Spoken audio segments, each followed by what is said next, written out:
വിശുദ്ധ യോഹന്നാൻ്റെ സുവിശേഷം 8-ാം അധ്യായം 12 മുതൽ 19 വരെയുള്ള തിരുവചനങ്ങൾ.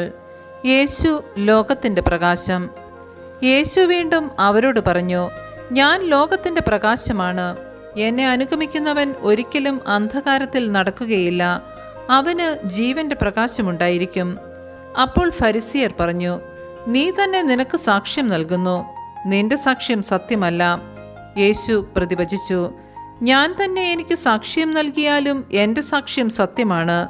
കാരണം ഞാൻ എവിടെ നിന്ന് വന്നുവെന്നും എവിടേക്ക് പോകുന്നുവെന്നും എനിക്കറിയാം. എന്നാൽ ഞാൻ എവിടെ നിന്ന് വരുന്നുവെന്നോ എവിടേക്ക് പോകുന്നുവെന്നോ നിങ്ങൾ അറിയുന്നില്ല. നിങ്ങളുടെ വിധി മാനുഷികമാണ്. ഞാൻ ആരെയും വിധിക്കുന്നില്ല. ഞാൻ വിധിക്കുന്നെങ്കിൽ തന്നെ എൻ്റെ വിധി സത്യമാണ്. കാരണം ഞാൻ തനിച്ചല്ല, എന്നെ അയച്ച പിതാവും എന്നോട് കൂടെയുണ്ട്. 2 പേരുടെ സാക്ഷ്യം സത്യമാണെന്ന് നിങ്ങളുടെ നിയമത്തിൽ തന്നെ എഴുതിയിട്ടുണ്ടല്ലോ. എന്നെക്കുറിച്ച് ഞാൻ തന്നെ സാക്ഷ്യം നൽകുന്നു, എന്നെ അയച്ച പിതാവും എന്നെക്കുറിച്ച് സാക്ഷ്യം നൽകുന്നു. അപ്പോൾ അവർ ചോദിച്ചു, നിന്റെ പിതാവ് എവിടെയാണ്?